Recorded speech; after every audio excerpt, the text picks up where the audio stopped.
اسم من وارث است. دکان برگرخانه دارم. 2 سال میشه که من کار میکنم.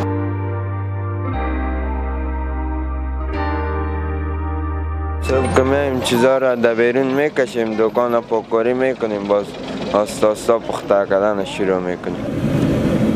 چپس، برگر، جرمن رول، کره تخم، کره لوبیا. من میخوایم درس بخونم، دکتر شم. هر جوانی که صدای مرا میشنوه کارم کنه، درسم بخونه. تعلیم خیلی خوب چیز است. میخوایم که پیشرفت کنم، کارم خوب شوه، به خانواده خود خدمت کنم.